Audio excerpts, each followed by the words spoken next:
Kamu lagi nonton podcast Teman Bicara, Teman Berbagi Cerita. Hari ini kesempatan ini bertepatan dengan Hari Raya Idul Fitri 1447 Hijriah. Sebelumnya saya ingin ucapin minal aizin wal faizin, mohon maaf lahir dan batin. Tribuners tahu sendiri ya, kalau misalkan hari Lebaran itu gak jauh-jauh dari kata saling maaf dan memaafkan. Tapi sebenarnya baiknya kita maafin diri sendiri dulu atau maafin orang lain dulu ya.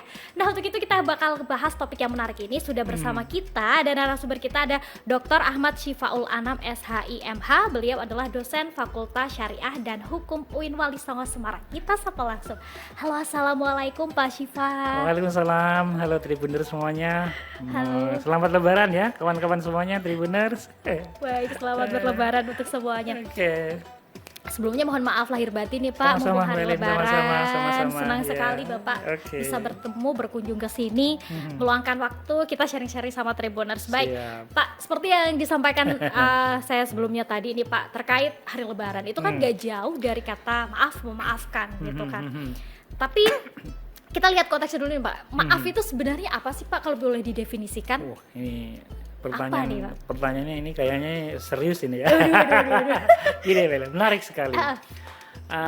Menarik sekali. Kawan-kawan semuanya yang saya hormati, maaf itu sebetulnya ada beberapa, kalau dalam konteks agama nih, di Al-Quran misalnya At-Taghabun ayat 14 misalnya, itu juga ada 3 tingkatan tuh.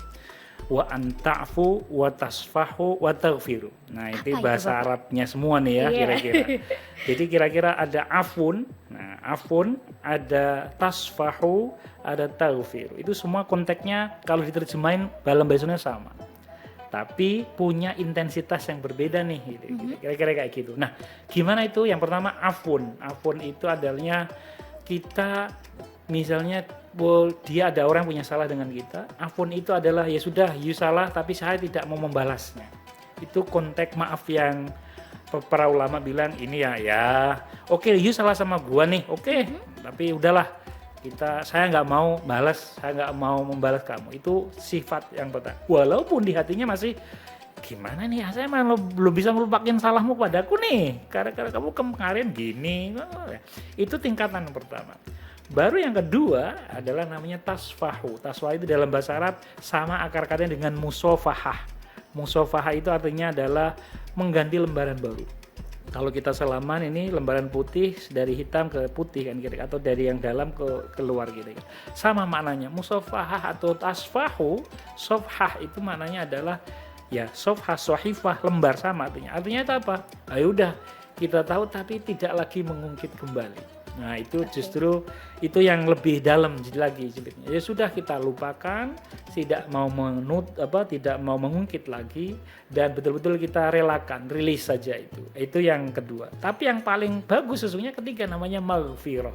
Maghfirah itu ditutup rapat, bahkan kita nggak mau lagi masuk lagi. Sudah, pokoknya kita tutup, ganti semuanya, kita move on. Nah, itu makanya namanya ghufran, maghfirah, dan ampunan. Ya sudah, maka tutup rapat-rapat, kira-kira kayak gitu. Nggak lagi sebut-sebut ulang, nggak lagi di hati. Waktu agak ya kira-kira gitu. Jadi mana nih kira-kira kawan-kawan pengennya pakai yang mana nih? Kayaknya lebih enteng yang ketiga sih. Kalau Lebaran aja nggak sih, kan enteng yang paling ketiga gitu. Karena kita udah benar-benar move on, udah benar-benar paling bagus lepas ketika, gitu.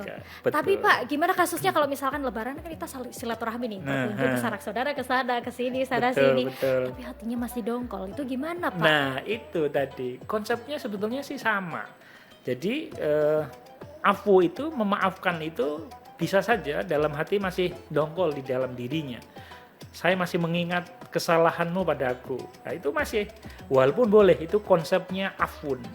Masih boleh sih sebetulnya, nggak masalah. Tetapi yang sebenarnya terbaik adalah ghufran. Yang paling bagus itu adalah ditutup, nggak diungkit-ungkit lagi, nggak perlu dibicarakan lagi. Ya sudahlah, you pernah salah, sudahlah, itu masa lalu gitu. Itu yang paling bagus sebetulnya. Itu yang paling bagus. Betul, walaupun kadang-kadang kalau masih ada dongkolnya, ya memang itulah manusia. Siapa sih lalu ke hati itu sulit ya. Tapi dalam konteks ini ya itu memang by proses sebetulnya. Tapi memang nggak apa-apa, boleh memaafkan itu, boleh kita maafin, oke, saya maafkan. Mungkin tapi di benak hatinya masih ada luka yang belum hilang. Itu tuh Gimana tuh Pak kalau misalkan kita yaudah deh kita maaf-maafan aja, oke, maaf ya, oke kita 0-0 ya, tapi hati masih dongkol. Ini nyembuhin hatinya gimana Pak biar gak dongkol lagi, biar kita bisa nyampe ke yang ketiga tadi, tingkatan ketiga tadi? Ya, satu yang pertama adalah kita harus rubah nih cara pandang kita. Cara pandang tuh maknanya begini, Pak. Jadi bahwa manusia itu pada dasarnya adalah hampir semua kita itu kullu bani adam khata'un. Semua manusia itu pasti punya salah, entah kepada dirinya atau bahkan kepada orang lain, entah itu disengaja maupun tidak. Maka kita rubahlah itu. Artinya kita mawas diri, introspeksi pada diri kita. Gini, kalau kita yakin bahwa kita sendiri juga bisa salah, orang lain pun juga salah. Mengapa kita kita juga salah, you juga salah, ya sudah. Maka pemahaman itu jadi tidak seakan merasa suci bahwa yang selalu dalam kesalahan itu orang lain selalu menyalahi saya. Maka enggak. Maka pastikan kita sama-sama pernah buat dosa kok gitu. Kita pernah salah juga walaupun tidak ke kamu, tapi juga ke orang lain. Mungkin you buatnya salah ke saya, tapi saya juga mungkin punya salah ke orang lain juga.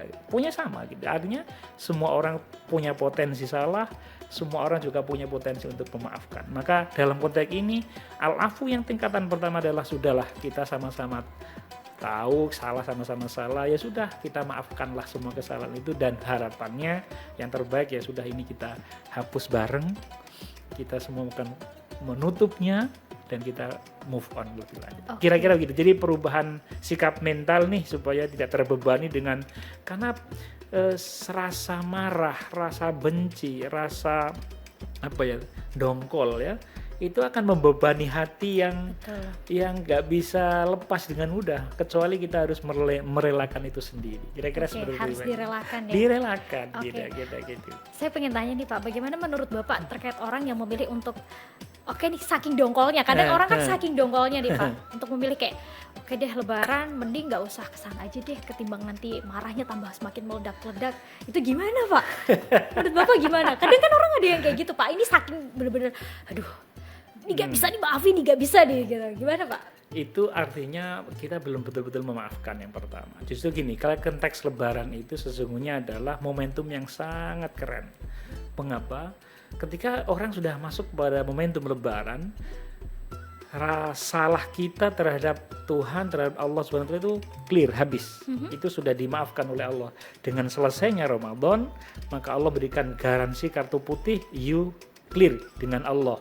Tapi dengan dengan orang, belum dong. Maka ada namanya tradisi halal bihalal. Mengapa itu? Karena yang sudah bersih dengan Allah ini harus kita sempurnain dengan yuk kita maaf-maafan. Ini tradisi bagus banget. Nah, kalau itu saja kita mau meleraikan aja enggak, itu berarti masih kurang nih menurut saya. Maka harusnya apapun sikap itu, karena berawal dari itu, maka itu belum memaafkan sebetulnya. Kalau masih terlalu dongkol ya, tapi kalau masih oke lah kita salah, tapi sudah kita harusnya tetap bertemu. Karena itu awal untuk kembali kepada 100% kesucian. Fitri adalah kesucian, dan kita mengapa ada tradisi halal bihalal sesungguhnya adalah bagian dari hablum minan nas, sehingga kita clear dengan Allah. Selesai Ramadan, Tuhan selesai dengan kita. Ghufirallahu ma taqaddam, yang dosa kita kepada Allah, yang pernah mungkin nggak sholat, mungkin lupa, atau mungkin kita mungkin nggak sempurna apanya, itu Allah kita tobat, Allah kasih ampun. Tapi kalau Oman kan kamu pernah nggak ngembalikin utang kamu nih, nah itu nggak selesai aja dengan maka harus datanglah itu, atau mungkin itu memang perlu justru ada diskusi antar orang ini menjadi bagian untuk penyempurnaan kesucian kita nanti di hari fitri ini, kira-kira kayak gitu. Makanya kalau bisa harus datang gitu, kalau tidak ada halangan, kan itu adalah awal yang terbaik untuk kita betul mendapatkan kesempurnaan dalam kesucian kita gitu. Berarti bisa disimpulkan sedongkol-dongkolnya hati kita sama orang, sama saudara, entah sama tante, sama teman. Itu terbaiknya.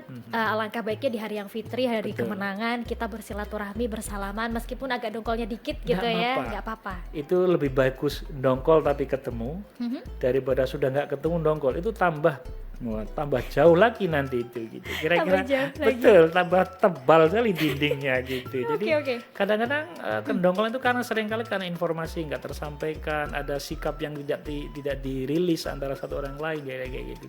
Mungkin begitu. Apalagi saya kok menduga begini. Gimana nih, Pak? Ketika Ramadan selesai, Allah itu ngasih rahmat itu luar biasa banyak. Maka turun rahmat Allah itu begitu derasnya sehingga orang tuh merasa situasinya itu masih sukacita semua. Sekalipun kan punya salah, punya apa gitu ya. Maka memang secara fitrahnya itu ketika Idul Fitri itu orang rahmat Allah begitu besar sehingga mungkin hatinya mudah sekali. Misalnya katakanlah ya, kita kasih ilustrasi nih. Orang hutang nggak selesai, belum selesai, tapi Ramadan datang, tetap toples terbuka untuk dia, minuman kasih datang. Walaupun tahu bahwa hutangnya belum selesai nih misalnya. Itu mengapa bisa begitu? Karena memang itulah suasana batin yang Allah kasihkan dalam momentum Idul Fitri.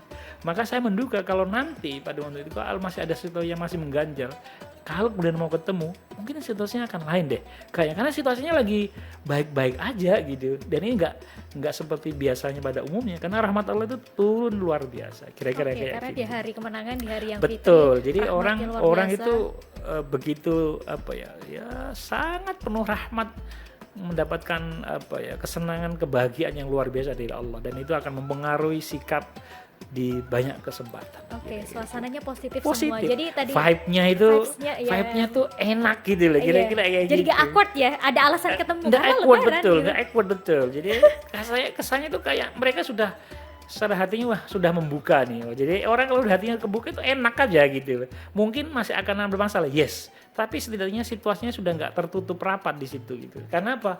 Memang situasinya berbeda. Coba lah jenengan nanti rasakan hari-hari ini, kan pasti kan iya ya, kayak saya sama kawan aja enak aja. Ya, nah, kira-kira gitu. Lebih. Makanya mungkin ini kesempatan bagus. Kira-kira begitu. Oke, Ya. jadi Tribuners mungkin yang hatinya masih dongkol-dongkol, Lebaran ini bisa dijadikan salah satu momen untuk Coba aja. kembali menyambung tali silaturahmi. Punya utang nggak apa-apa, lanjutin silaturahminya nggak apa-apa. Siapa tahu mau dapat tambahan utang. Nggak gitu. Tapi setidaknya situasi akan berubah kok gitu. Saya kok menduga akan seperti itu. Iya, karena banyak rahmat yang diturunkan oleh Allah di hari kemenangan ini. Secara akidah seperti itu dalam tradisi-tradisi keagamaan. Oke, Bapak, di hari Lebaran itu biasanya ada fenomena unik nih Pak. Apa Ini itu? keluarga, saudara pasti tanyain kalau yang belum nikah, kapan Kapan? nikah? Terus yang belum punya anak, kapan punya anak? Kok Gitu. belum ya? Terus lagi nih kalau udah punya anak cewek, kok ini kapan nambah lagi momongan anak cowok gitu. Tapi satu hal gak ditanyakan kapan mati sih. Itu enggak. Oke, balik lagi kayak itu Bapak. Banyak yang saudara Oke. tanya gitu, akhirnya kita ih dongkol nih gitu. Padahal itu Nggak momen nyaman lah sebenarnya kan momen sepertinya, lagi ya. enak banget nih Pak. Mhm. Kita lagi silaturahmi, kita lagi seneng-seneng, biar gak dongkol, biar maafin para tante-tante, teman-teman, saudara kita yang kayak gitu. Gimana nih Pak ngadepinnya? Satu, ini yang perlu menurut saya sih satu. Yang pertama memang kita kadang kalau hati lagi nggak nyaman, hampir semua pertanyaan-pertanyaan sebetulnya tuh normal-normal saja di dalam beberapa situasi ya. Tapi karena suatu situasi kita itu kurang nyaman, itu akhirnya kemudian penerimaannya menjadi kurang baik nih, kurang enak nih ya. Maka yang pertama, satu, siapkan situasi di hati kita itu bahwa hal itu sebetulnya tidak terlalu akan menjadi persoalan kalau kita tuh damai saja dengan diri kita gitu.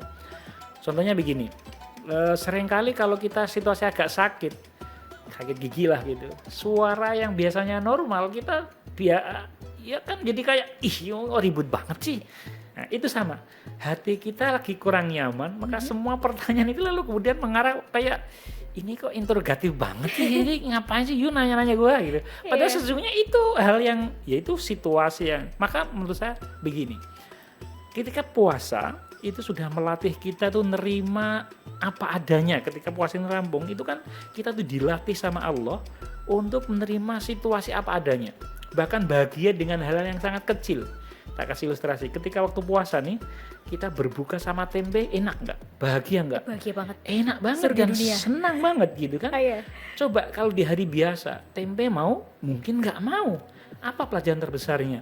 Kita tuh harus legowo dengan apapun yang kecil. Kita nggak perlu buat ekspektasi besar-besar gitu artinya. Nggak perlu, ya sederhana-sederhana aja. Nah, kalau sikap hati itu kita sudah sampai pada titik itu, maka kita diberikan hari ini, kamu nikah, siapa tahu mungkin, dia nanya, you punya calon, lah enak aja kan, dibuat enjoy. Kenapa sih harus dibawa, ini kok enggak, hatinya karena tenang, kamu belum nikah? Belum. Mang ada calon terbaik gak? Nah kan itu malah enak. Balik tanya aja berarti. Ya, gitu. Ada calon yang baik lah. Ya. Lu kamu punya anak lagi? Mau ini saya mau, tapi gimana nih kalau ini tambah? Sesuatu seperti itu kadang-kadang orang bertanya itu bagian dari kita punya keluarga harus mau ngobrol apa sih, karena nggak tahu dong. Kita kalau jarang ketemu kan apa yang diobrolin ya, paling kan pasti rata-rata ya kabar tentang diri itu pasti dong. Betul. Gitu.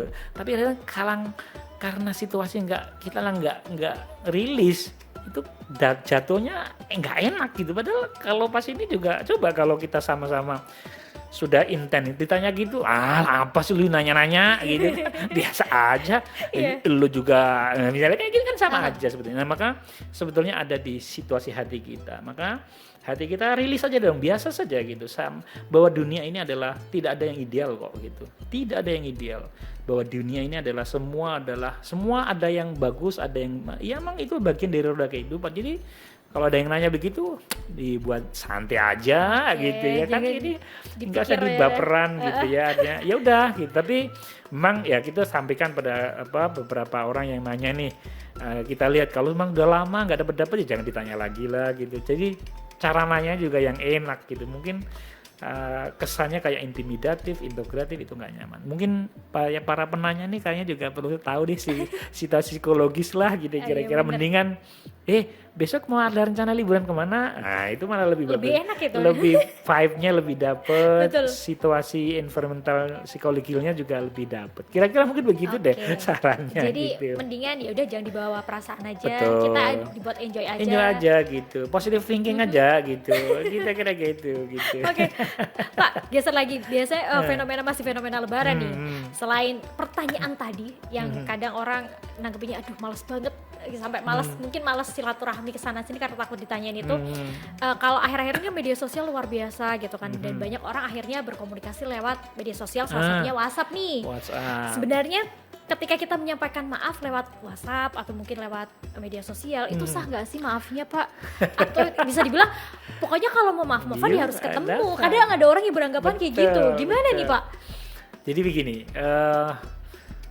budaya tulis itu tidak selalu mencerminkan emosi, tidak bisa mewakili emosi, itu satu. Nah, itu memang paling bagus ya pertemuan secara face to face ya. Tapi walaupun sekarang bisa juga secara virtual ya. Karena luapan emosi itu tidak bisa digambarkan secara tertulis. Kebencian gimana itu nggak bisa digambarkan, nggak bisa kebawa dalam sebuah tulisan ya. Kadang-kadang begitu. Betapa rindunya, paling hanya narasi-narasi yang itu ya. Tapi setidak-tidaknya kita lebih puas kalau bisa ketemu secara langsung. Kita akan ada message yang secara physically itu touch-nya dapat gitu ya. Walaupun itu lebih utama sebetulnya. Jadi tetapi karena ada kendala-kendala, mungkin kendala jarak, ada kendala misalnya orang-orang yang di kesehatan nih, lebaran itu kan mereka harus jaga. Tapi gimana kita mau jualan nggak bisa, datang ke tempat yang nggak bisa, atau saking banyak keterbatasan waktu, liburannya terbatas gitu ya. Maka menurut saya ya itu menjadi alternatif kedua. Walaupun nggak apa-apa, cuman memang paling ideal ya tentu saja ya datang sambil mengetahui kabar. Kamu sekarang tambah ganteng ya gitu. Ini kok bagus banget ya gitu. Itu kan jauh lebih dapat malah itu lebih intens, lebih personal sebetulnya. Kan itu tidak bisa diwakili dalam bahasa kata-kata. Namun demikian tetap bisa saja bahwa orang meminta maaf karena keterbatasan keterbatasan jarak ataupun waktu ataupun kendala-kendala. Mungkin juga ada psikologi yang belum selesai kira-kira kayak gitu. Bisa saja, tapi harus betul-betul bukan copy paste dari orang lain, lebih dikirimkan dan itu kayak kering gitu rasanya. Iya, kayak kering gitu, kurang gitu. Jadi tuh fenomenanya tuh lebaran kita dapat banyak sekali WhatsApp, semua ucapan kayak gitu dan kayak memang dikopis doang gitu.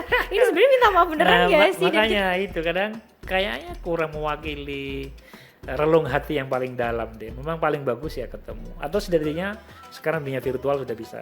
Kita ini boleh nggak video call misalnya. Itu akan lebih mewakili rasa yang dari batin kita yang akan keluar melalui pertemuan secara ini. Bukankah pertemuan itu lebih yang kudambakan gitu.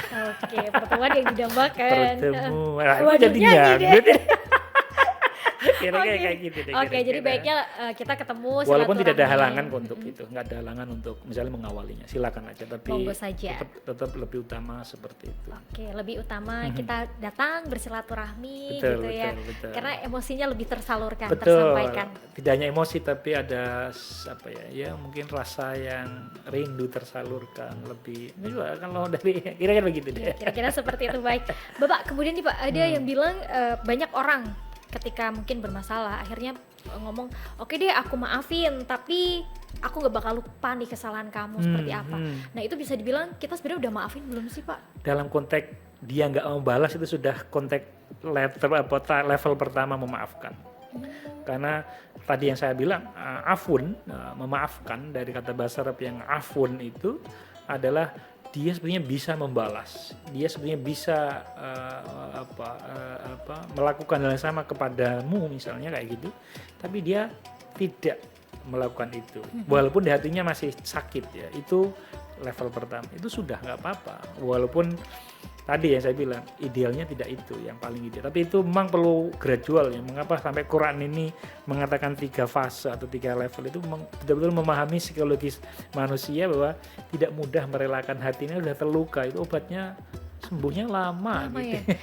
Bisa bisa digambarin nggak Pak, butuh waktu berapa lama sih atau tergantung orang? Tergantung orang, tergantung situasi ya. Kadang orang tuh bawaannya ada yang, apalagi orang yang mohon maaf nih dalam lingkungan yang tidak terlalu terbuka, kemudian itu mungkin agak sulit ya untuk hal itu. Tapi tergantung case-nya juga saya kira. Memang itulah Tuhan kayaknya sudah sangat paham nih. Allah ini sangat paham tentang psikologi umat ini yang kadang-kadang yang udahlah yuk sama maafin, aku nggak balas itu sudah tidak mau mukul balik, itu kafun ya. Boleh sudah itu cukup. Tapi ada juga orang yang walaupun masih hatinya masih dongkol, itu masih boleh. Yang ketiga itu yang paling bagus itu ghufran, menutup diri kesalahan-kesalahan itu buat lembaran baru gitu. Sudah sama nggak mau. Nutup kan nggak diingetin lagi gitu ya, udah lupa. Tapi itu memang tidak mudah. Tapi ada kok orang-orang yang kayak gitu. Pak saya dulu pernah gini dengan oh iya saya pernah ngerasa enggak, saya malah nggak tahu tuh ada orang yang kayak gitu dia super cuek dan easy going aja, ya udah dia rasain dia biar aja gitu. Ada orang yang saya melihat ada orang-orang yang model begitu dan itu kayaknya tuh nyawanya panjang orang-orang kayak gitu itu karena dia nggak terbebani hidup oleh ocehan salahan orang lain, karena ya sudah saya juga kadang salah kok, udahlah biar aja, yang penting saya masih bisa move on, saya masih bisa jalan itu.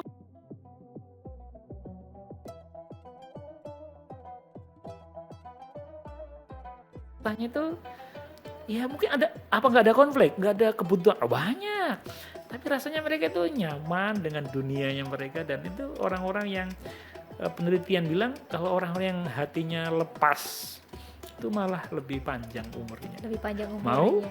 Ikuti. Harus sampai level ketiga tadi ya Pak ya. Tapi palingnya belajar dong kita, karena nggak mungkin langsung frontal langsung bisa seperti itu. Kalau bukan orang hebat agak sulit sih. Tapi secara manusia pasti gradual. Dia tetap diingat, cuman dia. Tapi tidak balas itu level pertama untuk konsep memaafkan masuk gitu. Gimana kalau kita nggak balas tapi kita malas ketemu orangnya Pak? Nggak apa-apa. Jadi kayak kita jaga jarak tutup, lah ya. Kita tutup aja pintu silaturahmi sementara waktu sampai hati benar-benar baru kita ketemu. Hati-hati loh. Nanti kalau terlalu benci nanti jadinya malah akhirnya kangen. Bisa juga sih. Iya loh. Coba kadang-kadang kita punya kawan nih dulu yang sesama SD misalnya, itu nakalnya minta ampun, tapi kali-kali ini kok malah gitu ya, kok kayak kangen gitu. Kita misalnya sebagai orang tua misalnya anaknya ribut, kita sebagai orang tua misalnya anaknya itu selalu rewel apa, tapi ketika anak sudah pergi saya kok kangen ya dengan dia yang merengek, yang ributin, sering kali begitu loh. Itu justru menggambarkan betapa kadang-kadang itulah justru hati itu misterinya luar biasa. Misteri hati itu makanya doanya ketika kita tahiyat, ya muqallibal qulub tsabbit qalbi. wahai zat ya Allah yang membolak-balikkan hati. Saat ini kita bilang aku benci padamu, tapi nanti 10 tahun yang datang jadi benci menjadi benar-benar cinta loh. Iya benar juga, Bisa juga. Bisa juga. Artinya jangan pernah menutup diri untuk selalu bahasanya ngepal gitu. Iya pokoknya saya nggak pernah belum tentu loh. Siapa tahu nanti saya nggak mau ketemu. Tahu-tahu di base dudukan bareng. Aduh, kamu udah mau apa coba? Iya, kita nggak bisa apa-apa lagi. Malah canggung. Maksudnya Maka mungkin- janganlah kasih batas-batas itu gitu. Biar aja let it flow gitu. Biar ya memang nggak suka tapi nggak usah dibisau karena Nabi juga pernah bilang ahbib habibaka haunamma wabghid baghidaka haunamma asa yakuna habibaka yaumama. Katanya begitu. Cintailah temanmu atau kekasihmu ya biasa saja atau normal bahasanya, jangan terlalu fanatis yang berlebihan karena satu saat dia akan menjadi pembencimu. Nanti juga sebaliknya, bencilah musuhmu sebagaimana biasa saja, jangan terlalu ekstrim biasanya gitu. Karena siapa tahu dia akan menjadi kekasihmu di masa yang akan datang. Nggak pernah tahu. Itu banyak contohnya. Dulu ada sahabat Nabi yang begitu benci sama Nabi, tapi akhirnya dia menjadi pendamping Nabi yang luar biasa. Umar bin Khattab, betapa dia mau membunuh Nabi. Bencinya minta ampun. Tapi setelah masuk Islam, siapa yang mengira dia akan menjadi panglima yang menghadang, mau membunuh Nabi, hadapi dulu gua. Siapa yang tahu? Ya, jadi garda terdepan Nabi. Itu betapa in case itu dulu. Sekarang saya kira masih banyak kok orang-orang kayak gitu ya. Mungkin begitu. Jadi kita tuh nggak pernah tahu nih siklus hidup ke depan. Makanya biasa saja sih menurut saya gitu ya. Tapi ya boleh, tapi jangan terlalu panjang lah gitu ya gitu. Karena kita nggak pernah ngerti. Tahu-tahu mungkin kalau nggak dia anaknya ketemu, kan ada tuh kasusnya. Iya banyak. Kamu anaknya Pak ini ya? Nah, ternyata temennya anak kita. itu betah kalau kita nggak bisa move on tuh rasanya tuh ketemu anaknya gimana, bisa jadi kita nggak pernah ngerti. Kalau nggak ketemu kawannya ya karena orangnya apalagi masih saya kira ya biasalah gitu. Jadi let it flow gitu, biasa hati ini pokoknya rilis aja gitu supaya nggak jadi kaku dan atas dan kaku ini nggak enak kalau kaku tuh. Ikutin gitu aja gitu ya, jangan kayaknya terlalu begitu kaku. deh menurut saya sih seperti itu. Baik. Dari topik tadi yang kita memaafkan orang lain, kita mungkin beralih nih Pak Geser. Di hari yang fitri ini, di hari yang penuh kemenangan, penuh kebahagiaan, baiknya kita maafin diri sendiri juga nggak sih? Oke, menarik ini. Kira-kira kita harus maafin ya pasti dong. Biasanya kesalahan terhadap diri sendiri itu sifatnya adalah yang tidak punya imbas kepada orang lain. Maka tentu saja kita harus maafin diri sendiri. Dengan apa? Komitmen tidak mengulangi itu kembali. Kita memang harus juga gitu. Tetap karena itu menjadi bagian dari hakun nafsi ya, bagian dari harus kita lakukan dari diri sendiri gitu ya.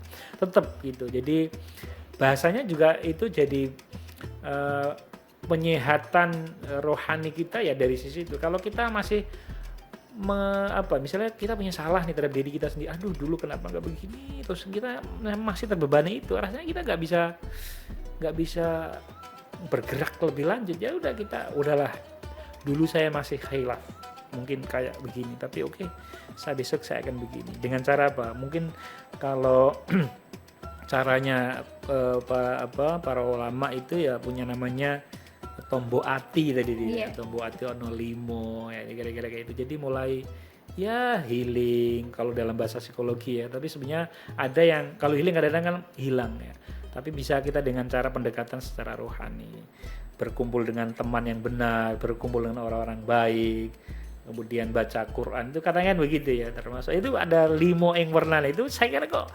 masuk banget untuk bagian dari proses pemaafan diri sendiri, kira-kira begitu. Tombo hati ada 5 itu bisa dipraktikkan gitu bisa ya. Begitu salah satunya gitu ya.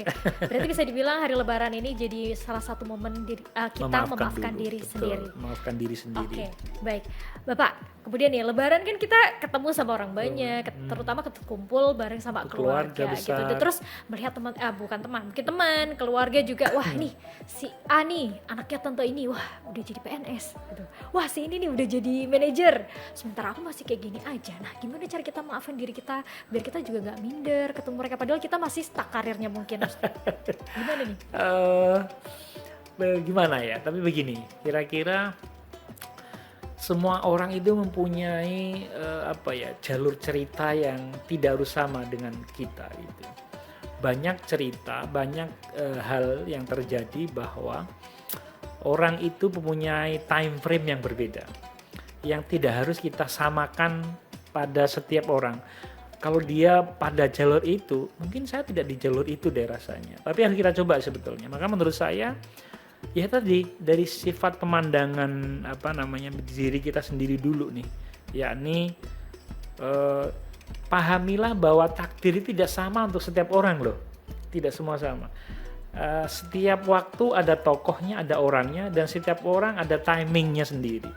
Kita bisa sukses mungkin bukan di umur itu, tapi pada waktu yang lain. Dia bisa sukses mungkin di hari ini, tapi kita nggak pernah ngerti. Jadi memahami time frame atau siklus yang berbeda.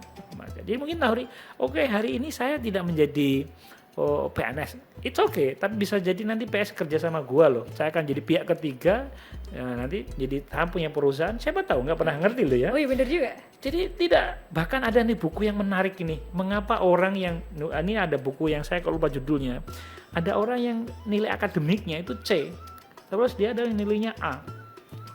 Nilai akademiknya misalnya, dia bilang wah nanti saya pasti karirnya hebat. Yes, memang pada saatnya yes. Tapi orang yang C ini malah justru anehnya mendirikan perusahaan, orang-orang terbaik dulu kelasnya itu bekerja sama dia, coba bayangkan. Pada saatnya, tapi memang dia sudah karir duluan, tapi akhirnya dia. Nah, itulah gambaran artinya bahwa sekali lagi hidup ini tidak lalu dalam pikiran kita. Ya artinya ya biasa saja gitu ya. Jadi hari ini mungkin belum, mungkin belum saatnya, tapi jangan lupa untuk selalu berikhtiar loh ya. Berikhtiar, mencari peluang, berdoa. Siapa tahu memang hari ini belum saatnya gua nih. Tapi tunggu 2 tahun, 3 tahun, mungkin tidak akan kalah dengan kalian yang jadi PNS. PNS itu, misalnya kayak gitu. Jadi optimistisme yang harus dibangun, sikap optimistik ini sehingga kemudian ini sifatnya kira-kira jadi satu itu. Yang kedua, jangan membandingkan dirimu dengan dirinya. Diriku tidak akan sama tuh, nggak bisa sama. Saya punya rel yang mungkin akan ditakdirkan berbeda dan kamu punya rel sendiri. Jadi setiap orang beda. Itu pemandangan yang kedua harus kita besarkan gitu. Setiap orang punya perjalanan masing-masing, perjalanan hidup yang berbeda dan hidup tidak selalu sesuai dengan keinginan kita. Kira-kira lalu Pak, gitu. Gimana cara kita maafin diri kita yang jadi people pleaser? Kita seringkali seringkali iya mulu Eli minta tolong, iya padahal kita kadang jahat sama diri kita sendiri. Gimana Pak? Agak sulit sih memang ini ya. Jadi walaupun memang ada begini Mbak Eli. Jadi perintah agama itu kadang-kadang orang itu ada namanya berkorban. Kan makna korban salah satunya adalah lebih mendahulukan orang lain sementara dirinya dalam kesusahan. Contoh bagai perjuangan ibu nih misalnya. Ibu seringkali belum makan tapi anaknya harus kenyang dulu, harus kenyang. Itu sikap luar biasa bagus. Orang harus menjadi di depan sebelum orang lain dulu. Yes. Itu juga contoh yang dicontohkan Nabi. Silakan Anda makan dulu baru kami yang makan. Itu memang bagus sebetulnya. Jadi artinya apa? Tidak ada salahnya kadang-kadang dalam situasi tertentu kita itu memang memprioritaskan orang lain, memberikan hak ini kepada orang lain. Selama kita tidak dalam sesuatu yang menghancurkan diri sendiri ya. Itu ukurannya. Wala tahliku anfusakum. Jangan sampai menghancurkan dirimu gitu ya. Jadi ukurannya kita ingat dulu, kalau ternyata sikap itu justru gak bagus dalam diri kita, ya kita harus paling tidak ya step by step kemudian gitu. Belajar tidak mengatakan iya terus, tolak kadang-kadang gitu. Memang berat sih bagi orang-orang yang ya seperti itu sifatnya ya. Tapi cobalah itu, karena saya khawatir kalau kemudian seorang ini menjadi egoistik nanti ujungnya kalau tidak people pleaser gitu ya, tadi saya bilang itu, maka orang jadi akan kebawa kepada sikap egoistik.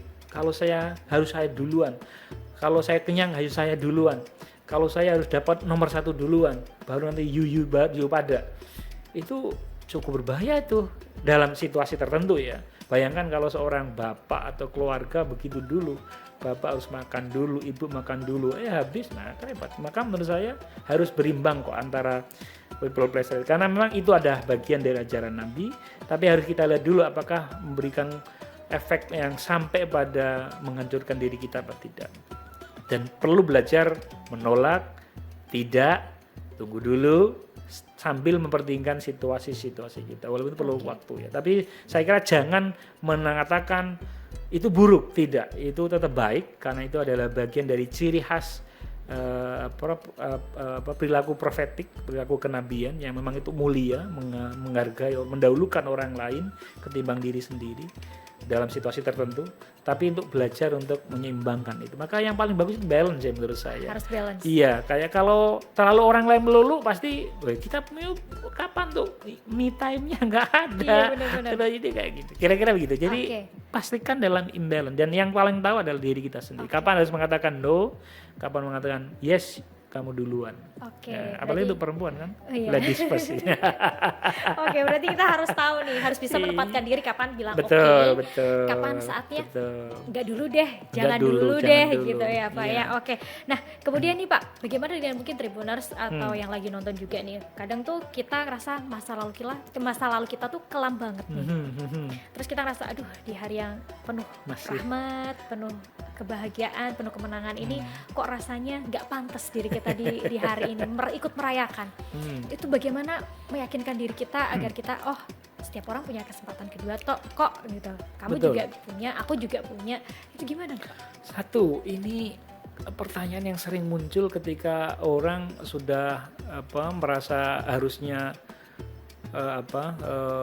ini dalam situasi baik seperti ini, hari raya seperti itu. Maka menurut saya hilangkan sikap minder itu, bahwa lagi-lagi bahwa setiap orang itu punya hak untuk, apalagi Allah itu selalu membuka diri untuk mendapatkan pertobatan misalnya, nggak apa-apa, ikut aja gitu. Jadi tapi memang kadang-kadang orang lalu, kamu puasa aja enggak, lebaran melulu gitu. Ya, jadi kayak gitu, kamu nggak ikut puasa, ngapain ikut lebaran? Puasa juga enggak kok, jadi beli baju baru banyak banget.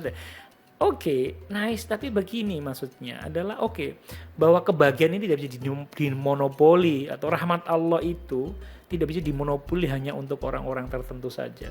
Bahwa yang boleh berbahagia adalah orang-orang yang seperti ini. Enggak, Allah itu orang yang seperti apapun dikasih semua. Maka jadilah orang yang dia, ya kita tahu bahwa rahmat Allah itu jauh lebih luas daripada kesalahan saya. Rahmat Allah itu jauh lebih banyak daripada diri saya gitu. Sehingga dengan itu maka ya kita bisa ikut berbahagia dalam situasi apapun, dalam kondisi diri yang bagaimanapun gitu. Tetapi tetap punya harus sikap pertobatan itu harus muncul ya. Jangan kemudian nanti ini balik, enggak ya. Tapi setidak-tidaknya kita harus mengatakan, ya Allah mungkin dulu saya buruk, ya Allah mungkin saya banyak salah, ya Allah mungkin ini enggak tepat, tapi saya yakin dengan seyakin-yakinnya bahwa rahmat-Mu akan menjangkau seluruh jenis umat yang seperti apapun.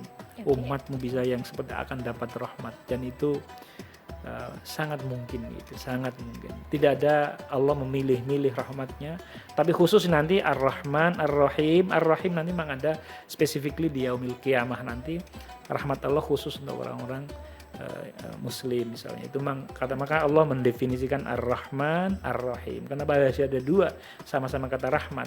Karena rahmannya Allah for everybody, for every kind, boleh untuk apapun, siapapun. Tapi Ar-Rahim nanti jauh lebih dalam, dan itu nanti di akhirat kelak. Dan itu harus dicapai dari dunia ini dulu, kira-kira kayak gitu. Oke, baik. Terakhir nih Pak, di hari yang penuh keberkahan, di hari kemenangan ini, baiknya, ini kalau bisa kita simpulkan nih, kita maafin diri kita sendiri dulu, apa maafin orang lain dulu? Gimana nih Pak?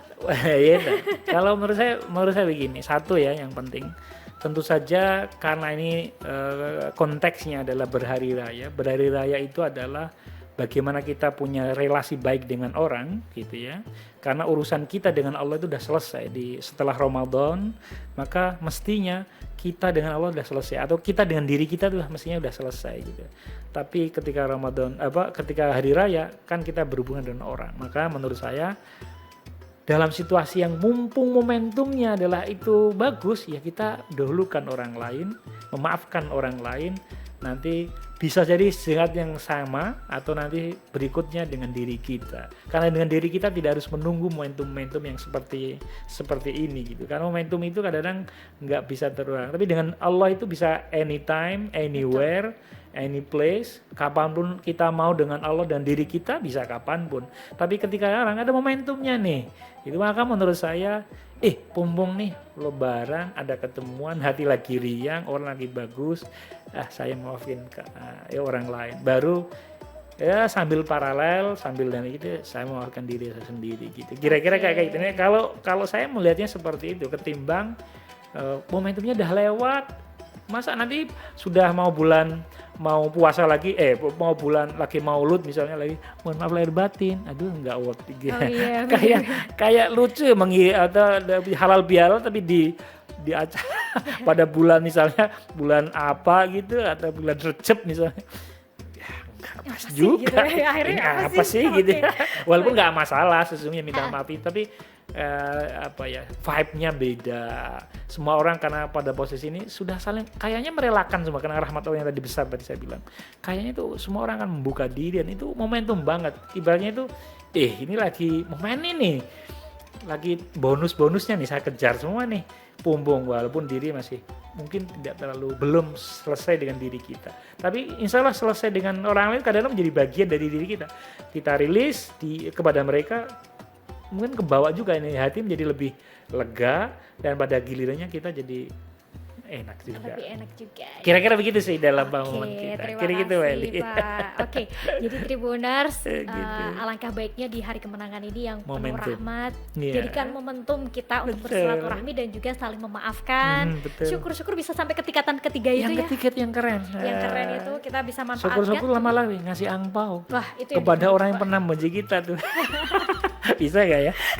Kayaknya agak Ya, sulit bisa ya. dicoba sih. Bener ya, Tribuners Walaupun ya? tulisannya mohon maaf ada belum beruntung.